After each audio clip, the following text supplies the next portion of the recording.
네, 의대생과 전공의, 의대 교수 등이 보건복지부와 교육부 장관을 상대로 낸 의대 증원 집행정지 신청에 대해서 서울고등법원이 기각 결정을 내렸습니다. 이렇게 되면 사실상 내년부터 의대 정원이 증원이 되는데 전북대는 학칙 개정 등의 절차가 남아있는 상황입니다. 자세한 내용 전북대학교 의대교수협의회 정현준 교수와 이야기 나눠봅니다. 자, 교수님 나와 계신데요. 반갑습니다. 네, 안녕하세요. 반갑습니다. 네. 지금 현재 전북대 병원의 가동률과 수업 운영은 어떻게 되고 있나요? 가동률은 제가 정확히 모르지만 저희가 한 50% 정도 네. 유지되고 있는 것 같습니다. 네네. 그래서 상당히 어려움을 겪고 있는 걸로 알고 있고요. 네. 각 가별로 약간 사정이 다릅니다. 그러니까 네. 전공의 의존이 많았던 데는 훨씬 가동률이 줄어들었고요. 네네. 전공의 참여도가 적었던 데는 그렇게 가동률이 많이 떨어지지 않았지만 좀 네네. 어려움을 겪고 있는 걸로 보고 있고 네네. 학생들 같은 경우는 지금 거의 수업이 진행되지 못하고 있고 네네. 저희가 학생들이 나중에 왔을 때를 대비해서 영상을 녹화하고 있는 상황이고 근데 네. 거기에 학생들이 참여하지 않고 있습니다. 아, 그렇군요. 지난주에 이제 법원 기각 결정이 났는데 이걸 좀 어떻게 보셨나요? 아마 교수, 의사, 전공의 학생 모두 좀 아쉽다는 생각을 갖고 있을 겁니다. 네. 그런데 제가 봤을 때는 거기 결정에서 보면 그 처분성을 인정해 준 거, 그다음에 학생 적격을 인정해 준 거, 네. 그다음에 긴급한 필요성을 인정해 준 부분하고 또 이게 절차적인 문제가 있다라고 해서 판결해 준 부분은 상당히 네. 주목할 부분이라고 생각하고요. 네네.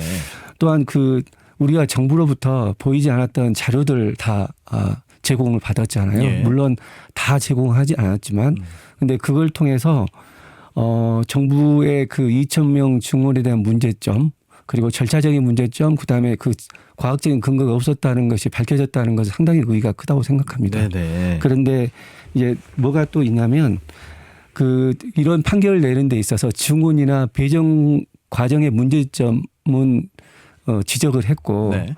그다음에 학생의 피해가 크다고는 했지만 그에 대해 너무 과소평가를 해서 그 의대 증원이 필수 의료하고 지방 의료를 살리는데 중요한 요인이 돼서 네.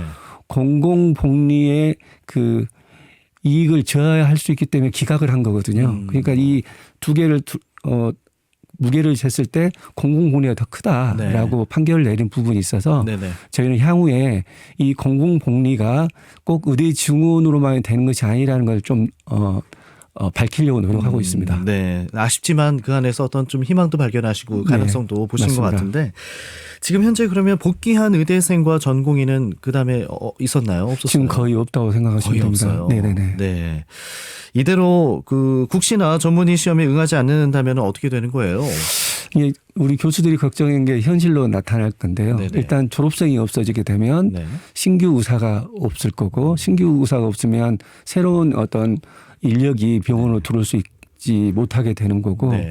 또 전공의가 또 계속 부족한 상황이 될 거고 신규 또 전문의들이 나오지 않잖아요. 네. 그러면 우리가 말하는 그 필수 의료에 지원할 그 의사 수가 상당히 부족하게 될 거고요. 네네. 예, 실제적으로 이런 막대한 피해가 생기는데 우리가 필수 의료하고 지방 의료를 살린다고 하면서 네. 정책을 추진했는데 네.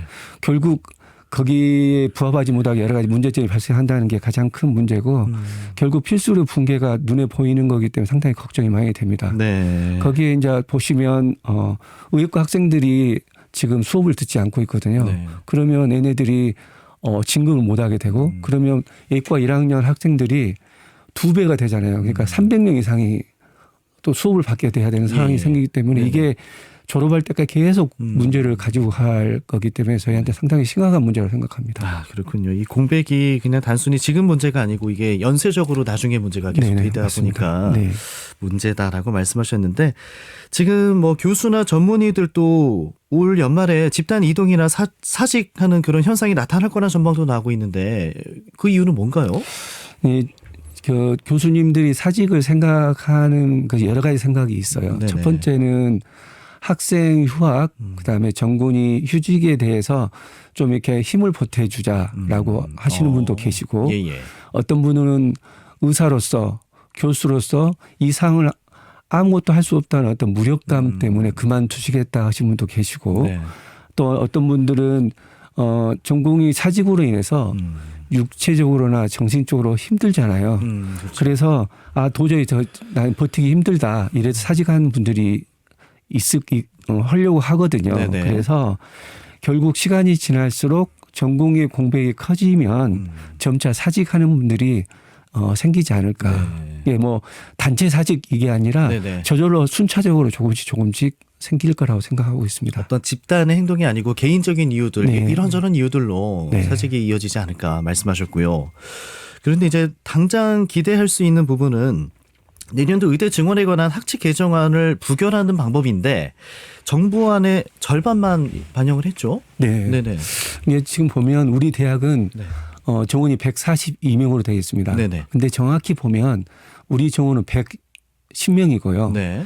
거기에 서남대 특별 편입 때문에 증원이 된 32명이 있는데 네. 이게 한시적인 증원입니다. 네네. 우리가 지속적으로 교육부에 이걸 정규 배정을 해달라고 그랬는데 그냥 한시적으로 해서 나중에 뺏어가겠다. 그렇게 해서 32명이 있었고 네.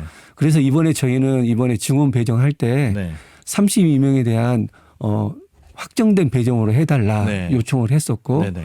우리 본부에서는 200명을 요구해서 지금 현재보다 58명을 증원을 더 요청을 했고 예. 그렇게 해서 배정을 받았는데 모집 요강 때는 그 58명에 대한 반절 29명에 대한 거 해서 네. 171명을 아마 하려고 171명. 예, 그렇게 하려고 계획하고 있고 네네. 근데 2026년부터는 200명으로 이제 모집 요강이 나가려고 하고 있습니다. 네네네. 그래서 이런 과정을 하려면 우리 학칙 개정을 해야 되는데 우리 대학 같은 것은 교수 평의회를 하고 그다음에 학무회의를 한 다음에 네.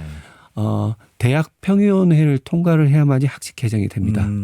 그래서 그런 과정이 있는데 이번 수요일 날 22일 날 네. 교수 평의회가 있을 거고 네네. 거기에서 우리 의대 교수회를 대표로 제가 이런 어떤 학칙 개정에 대한 어떤 문제점에 대해서 말씀을 드리고 네. 학칙 개정에 대한 반대 의사를 표명할 예정입니다.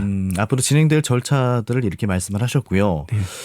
이게 부결될 가능성도 있다고 보시나요? 현재 학교 분위기는 어떤가요? 제가 그 고등법원 판결문을 잠깐 읽으면서 예. 말씀드리겠습니다. 네네. 이 고등법원 판결문 중에 피신청인들의 당초 계획에 따라 의대 증원을 2022년도부터 매년 2,000명씩 증원할 경우 헌법, 교육기본법, 고등교육법 등 관련 법령에 따라 보호되는 의대생들의 학습권이 심각하게 침해받을 여지가 없지 않고 네. 헌법 제31조 사항은 교육의 자주성, 전문성, 정치적 중립성 및 대학의 자율성은 법률이 정하는 바에 의하여 보장된다라고 규정하여 대학의 자율성을 확고하게 보장하고 있으며 의과대학의 인적, 물적 설비 등 의대생들의 학습 환경과 관련한 사항은 대학 측이 가장 잘 파악하고 있을 것이다. 이라고 이렇게 말하면서 네. 학생의 피해가 있을 수 있으니 대학이 자율성을 가지고 결정하라 이렇게 말했거든요. 네네. 그래서 헌법에 보장한 대학의 자율성이 있는 것처럼 네.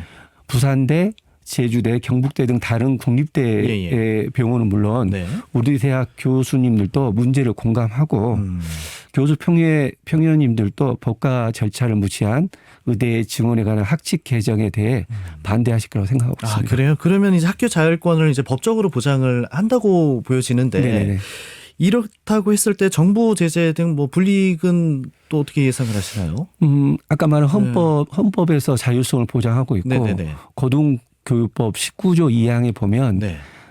대학 평의원회 설치 등에 관한 법률을 두고 학칙 제정 및 개정에 관한 네. 사항을 심의하게 돼 있습니다. 네네네.